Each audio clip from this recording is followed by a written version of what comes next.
नमस्कार। आइए सबसे पहले बात कर लेते हैं आपकी कनिष्ठा उंगली की। कनिष्ठा उंगली और सूर्य के पहले पर्व तक नहीं पहुंची और साथ ही साथ इसके प्रत्येक पर्व पर कट होने वाली रेखाएं, ये अशुभ रेखाओं के लिए आड़ी जाने वाली रेखाएं कहा जाती हैं।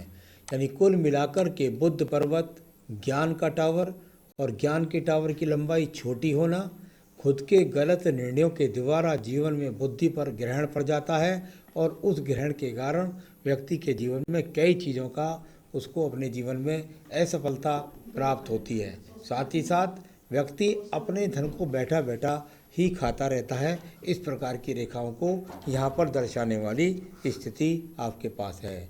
तो गलत निर्णय लेने के कारण ये निर्भर कटी हुई रेखाएं जब तक इस उंगली पर रहेंगी, कट रेखाएं, तब तक आप गलत निर्णय लेकर के नीचे की तरफ ही जाते रहेंगे। अब बात करता हूँ आपके सूर्य की उंगली की। सूर्य की उंगली और यहाँ अनुकूलता के साथ में एकदम शनि की उंगली से चिपकी हुई है। यानी ऐसा व्यक्ति अपने माता पिता को साथ लेकर के चलने वाला होता है, उनसे प्रेम करने वाला होता है।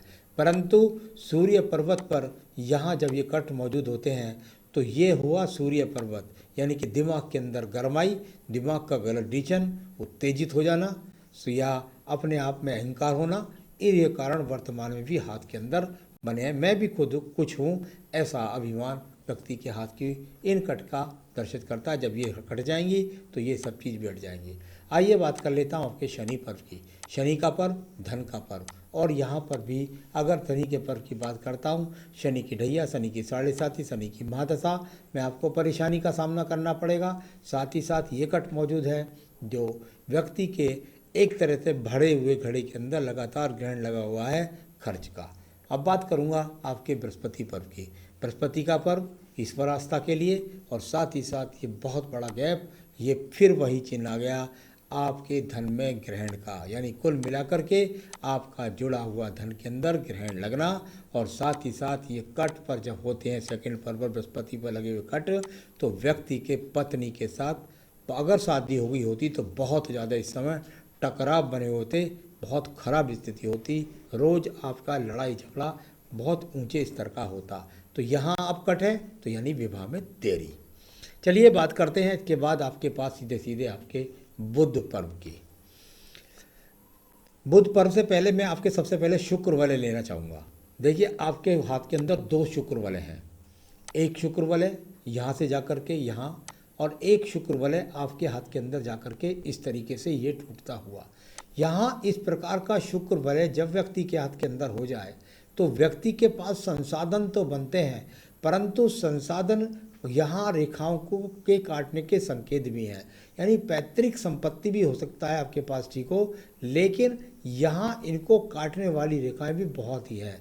यानी संसाधन में लगातार कमी होने को दर्शाने वाला ये आपका शुक्र वलय आपके हाथ के अंदर मौजूद है। इसके बाद बात करूंगा मैं आपके बुध पर्व की। बुध पर्व जहाँ खड़ी हुई रेखाओं को जाना जाता है कि व्यक्ति के पास 3 से 4 रेखा आपके पास खड़ी हैं और वो संतान के सहयोग के लिए जानी जाती है, साथ ही साथ धन की आवक के लिए जानी जाती है। परंतु ये सारी रेखाएं तो यहाँ कटी हुई हैं, यानी कि यहाँ पर ना तो संतान का सहयोग, ना ही यहाँ पर जो है धन के स्रोतों को पर लगातार ग्रहण लगने वाली स्थिति। तो ये स्थिति यहाँ पर बुध पर्वत की आपकी बनी हुई है। अब बात करूँगा इसके बाद में यहीं पर आपकी साथ ही साथ वैवाहिक रेखा को भी। ये देखिए आपकी वैवाहिक रेखा, यानी कि यहाँ पर जाकर के शनि पर्व को जा रही है, और एक दूसरी रेखा को भी इस तरह से यहाँ लेता हूँ तो ये दीप बना करके भी शनि पर्व तक पहुँच रही है। यानी कुल मिलाकर के जीवन में रिश्तों की कोई कमी नहीं रही होगी, इस प्रकार को दर्शाने वाली रेखाएं। परंतु जब ये रेखा जाकर दीप बनाकर शनि पर्व पर पहुँचती है तो विज्ञान हमारा कहता है कि ऐसे व्यक्ति का अपनी से उम्र से बड़ी औरत से विवाह होता है। तो यहाँ कई बार जब ऐसी स्थितियाँ आते हैं, जैसे आपकी उम्र 36 साल है तो विवाह तो औरत का अपने आप उम्र उसकी बड़ी हो गई। यानी आपने बड़ी उम्र में अगर किसी औरत से 35 साल वाली से बड़ा कर लिया तो ऐसा भी माना जाता है कि बड़ी उम्र में शादी का मतलब 35 वर्ष की औरत। या ऐसा भी हो सकता है आपकी 36 की उम्र है, उसकी 37 साल की उम्र हो गई हो। तो ऐसी भी संभावना बहुत ज़्यादा आपकी इन रेखाओं से, विवाह रेखाओं से पता चली। बात करूं आपके पास एक आपके सूर्य पर्व की, ये रेखा की बात कर लेते हैं पहले। चलिए ये रेखा देखिए, ये यहाँ से निकली और बुध पर्व से निकल करके बृहस्पति पर्व तक पहुंचने वाली रेखाएं और एक दूसरे के साथ सपोर्टिंग रेखाएं और भी हैं आपके पास। अब ये बुध क्या है? बुध यहाँ है अपने आप में धन का कारक। कहाँ से होते हुए गुजरता है? सूर्य पर्व से। व्यक्ति के परिवार में या स्वयं व्यक्ति बड़े बड़े लोगों को जानता है और वो बड़े लोगों से धन के अर्जन भी प्राप्त कर सकता है और वो भगवान की स्तुति दान पुण्य में भी कर सकता है। यानी कुल उसका परिवार जो है वो अच्छा परिवार है, इस प्रकार को दर्शाने वाली यहाँ पर ये रेखा। परंतु इसने हर पर्व को काट दिया। जिस जिस पर्व को काट करके जाएगी उस पर्व के फलों में कमी। सूर्य पर्वत यानी सम्मान में कमी लगातार होती जा रही है। शनि पर्व यानी धन में लगातार कमी होती जा रही है। बुध पर्वत यानी आवक में कमी लगातार होती जा रही है। इस प्रकार को काट कर जाने का इसका ये भी फल है। आइए बात करता हूँ सूर्य की। सूर्य पर्व और सूर्य पर्व पर ये रेखाएं खड़ी हुई, यानी कि आपका यश है, आपका मान सम्मान है, परंतु साथ के साथ उन रेखाओं को भी बहुत सारी रेखाओं ने काट दिया। यानी आपका यश और मान सम्मान निरंतर इस तरह से गिरता जा रहा है। अब बात करूँगा धन के पर्व की। धन का पर्व और धन का पर्व बड़ी ही मजबूती के साथ काफ़ी अच्छी रेखाएं यहाँ खड़ी हैं। यहाँ कितना भी ग्रहण क्यों नहीं लग रहा हो, इतनी सारी रेखाएं आपके हाथ के अंदर खड़ी हैं कि धन आपके पास में कम नहीं है। धन के आगमन निरंतर रूप से बने हुए यहाँ पर हैं। तो ये अपने आप में एक अच्छा इंडिकेशन है। कुछ भी हो स्थिति, धन के आगमन तो निरंतर बने हुए हैं। बात करता हूँ बृहस्पति पर्व पर स्टार की। बृहस्पति वर्ग पर केवल अगर एक्स का चिन्ह होता है तो वो शुभ कहा जाता है, लेकिन जब ये नक्षत्र का चिन्ह हो जाता है तो बृहस्पति विवाह का कारक होता है और उस पर नक्षत्र अगर बन जाए तो संतान का कारक भी है। संतान में प्रॉब्लम, विवाह में प्रॉब्लम। चलिए बात करता हूँ आपकी हृदय रेखा की। हृदय रेखा और इतनी बुरी तरीके से आपकी हृदय रेखा कटी है कि इतने सारे इस पर दीप बने हुए हैं, आप स्वयं देखेंगे। और ये 3 रेखाएं जाकर के मंगल पर्व को भी चली गई। यानी कि व्यक्ति के दिमाग में कहीं ना कहीं ऐसा रहता है कि मेरे पास में जो पत्नी आए वो उच्च स्तर खानदान की हो, या परिवार वालों के मन में ऐसा रहता है, या वो खुद ही ऐसे गलत निर्णय करता रहता है जिसके कारण उसका विवाह लेट हो जाता है। साथ ही साथ ये दीप बने हुए हैं, ये स्वास्थ्य के लिए अच्छे इंडिकेशंस नहीं हैं। यानी कि वर्तमान में भी और आगे भी सावधान हो जाइए अच्छे स्वास्थ्य के प्रति। आपको स्वास्थ्य का बहुत ज़्यादा ध्यान रखना होगा, यहाँ दर्शाती हैं ये रेखाएँ। अब बात कर लें एक एक्स का चिन्ह ये भी है। तो यहाँ इससे पहले भी एक एक्स का चिन्ह है।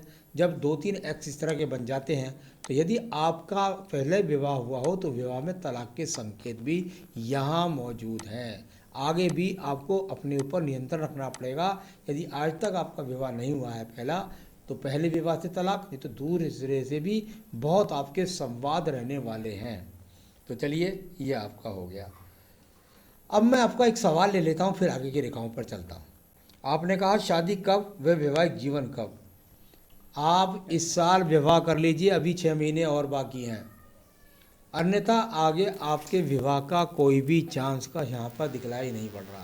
यानी 2020 आपके लिए, आप जिस तरीके से भी विवाह कर लें, वरना फिर आपके लिए बहुत मुश्किलें होने वाली हैं, विवाह नहीं होने वाला है। अब बात करूँगा आपके मंगल पर्व की। मंगल पर्व और मंगल पर्वत पर बहुत सारे स्टार्स बने हुए हैं, बहुत सारी रेखाएं दूसरे को काटने वाली रेखा है। आपके जीवन के अंदर सर्जरी होना, आपके जीवन के अंदर एक्सीडेंट होना, आपके जीवन में परिवहन से के द्वारा एक्सीडेंट होना, यात्राओं में एक्सीडेंट होना, ऐसे बहुत सारे चिन्ह आपके मंगल पर्वत पर भी मिले। साथ ही साथ नित्य मंगल पर्वत भी एक्स का चिन्ह भी है, झगड़े भी हैं, झंझट भी हैं, मुकदमे भी हैं, तारीखें भी हैं, इस प्रकार के चिन्ह यहाँ पर भी मौजूद हैं। तो इन सब चीज़ों से आपको 2-4 होना पड़ सकता है या हो रहे हो आप। तो चलिए यह मैंने आपको बताया। अब बात करूँगा इसके बाद में सीधा मैं आपके चंद्र पर्वत की। चंद्र पर्वत और चंद्र पर्वत पर यहाँ देखें तो ये देखिए इतनी सारी रेखाएं एक दूसरे को यहाँ पर काटती हुई रेखा है।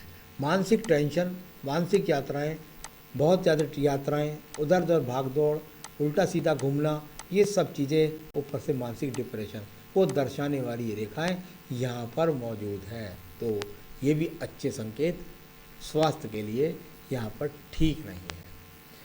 चलिए इसके बाद बात कर लेता हूँ मैं आपके एक और रेखा के बारे में। यहाँ देखिए, ये एक रेखा निकल के जा रही है शुक्र पर्व से और सीधी ऊपर तक पहुँच गई।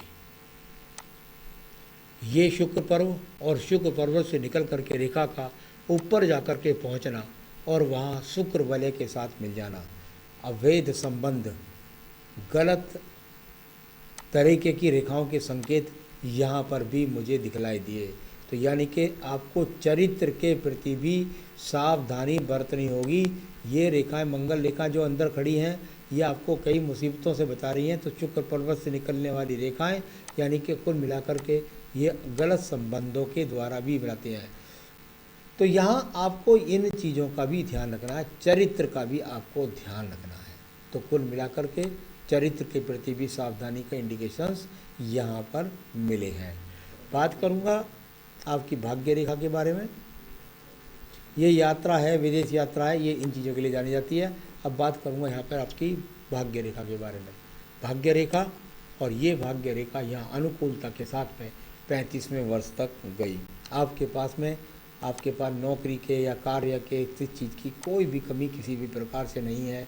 यहाँ से भी एक मंगल रेखा निकल करके भाग्य रेखा को आगे भी दिखला रही है। तो यानी कुल मिलाकर के धन की तो किसी प्रकार आगमन के वर्तमान में कहीं से कहीं तक कोई खराब संकेत नहीं मिलते हैं। आप उनको गलत चीज़ों पर इस्तेमाल कर दें, वो एक अलग बात है। तो चोट के बारे में बता दिया, हेल्थ इश्यूज़ हैं मैंने बता दिया आपको, वैवाहिक जीवन के बारे में बता दिया। माता जी का स्वास्थ्य माता जी के हाथ से पता लगेगा या उनकी जन्मपत्री से पता चलेगा। उपाय रह गए वो मैं आपको बता दूंगा। उससे पहले मैं शुक्र पर्वत को देख लेता हूँ। शुक्र पर्वत, और यहाँ पर अच्छा नहीं है। कई प्रकार के एक्स के चिन्ह हैं, कई प्रकार की गलत रेखाएं, कई प्रकार के क्रॉस के चिन्ह यहाँ पर मौजूद है। यानी कि कुल मिलाकर के यदि कहूँ तो निश्चित रूप से आपको चरित्र की सावधानी के लिए फिर दोबारा से कहता हूँ, संसाधनों के पैसे एक्स्ट्रा खर्च ना करें, इसके लिए भी मैं कहता हूँ। चोट फेंट पर आपके पैसे खर्च हो सकते हैं, ये भी दशा सामने नज़र आ रही है। एक्सीडेंट पहले भी हुए होंगे, आगे भी कोई ऑपरेशन हो सकता है। ऐसे काफ़ी सारे संकेत आपके हाथों के अंदर बुरी तरीके से भरे हुए हैं। चलिए मैं बताता हूँ, आपका विवाह हो और आपकी ये सारी पीड़ाएं खत्म हो, इसके लिए उपाय क्या है। अब मैं बात करता हूँ, ये संजीवनी रेखा, ये आपके पास मंगल रेखा है। ये मंगल रेखा जब व्यक्ति के पास होती है तो ये व्यक्ति के जीवन के अंदर व्यक्ति को कई मुसीबतों से निकाल रही है। आज भी आपको ऑपरेशन हुआ, झगड़ा हुआ, मुकदमा हुआ, चोट लगी, सबसे निकाल रहा है। तो यहाँ इस तरह की स्थितियाँ। आयु रेखा की बात करता हूँ। आयु रेखा हाथ के अंदर अभी हाथ बिल्कुल निश्चित रूप से 77-78 वर्ष की बनी हुई है। तो आयु रेखा की कोई भी प्रॉब्लम नहीं है। जो प्रॉब्लम है वो कितनी सारी हैं उनसे निपट लीजिए, वही काफ़ी है। तो चलिए अब मैं बताने वाला हूँ, आपको विवाह कराऊँ, आपको झगड़ा झंझटों से बचाऊँ, आपको सुचरित्र बनाऊँ और आपका वैवाहिक जीवन हो, आपको संतान प्राप्त हो। इस सब के लिए आपको क्या करना है। सबसे पहले आपको इस उंगली के अंदर एक बेहतरीन सा फायर ओपल पहनना है। आपको मिल जाए डबल फायर का तो ठीक है, नहीं तो आप मुझसे मंगा लीजिए, मैं आपके स्थान तक पहुंचा भी सकता हूं। इस उंगली में आपको, दूसरी बात, आपको किसी भी माता मंदिर में, माता रानी के मंदिर में, दुर्गा के या चंडी महारानी के या ज्वाला देवी के, जहाँ भी जिस मंदिर में जाना चाहें उस मंदिर में आप जाएं और मंदिर में जाकर के आपको वहाँ जाकर के माता रानी की पूजा करनी है और हर प्रत्येक शुक्रवार को जाना है। कभी वहाँ चावल का दान, कभी चीनी का दान, कभी बूरा का दान, कभी सफ़ेद मिठाई का भोग, और एक बार माता रानी को ज़रूर आप पूरा का पूरा उसकी वस्त्र सहित उसको ओढ़नी पहनाएं। तो वो चीज़ भी आपको पूरे वस्त्र करना है। और अपनी पूजा में रोजाना आपको देवी कवच पढ़ना है। दुर्गा सप्तशती में देवी कवच मिल जाएगा, वो भी आपको पढ़ना है। आपकी एक रेखा करेगी, उसको बोल देता हूँ, ये है आपकी बुद्धि रेखा, मस्तिष्क रेखा, और मस्तिष्क रेखा पर पड़े हुए हैं दीप, यानी कि बुद्धि की रेखा पर पड़े हुए तीन दीप। अगर देखें बुद्धि रेखा पर 3 दीप, यानी गलत निर्णयों के द्वारा जीवन में तरक्की प्राप्त ना करना। चंद्र पर्वत तक पहुंच गई है, काफ़ी भागदौड़ कराती है, दूर स्थानों से जुड़वाती है। दूर स्थानों से जुड़ेंगे तो लाभ भी मिलेगा। तो आपको उपायों सहित सब चीज़ों को मैंने बता दिया है, आप इन्हें अपनाएं, अपने जीवन में सफलता प्राप्त करें। यही मेरी शुभकामनाएं। नमस्कार।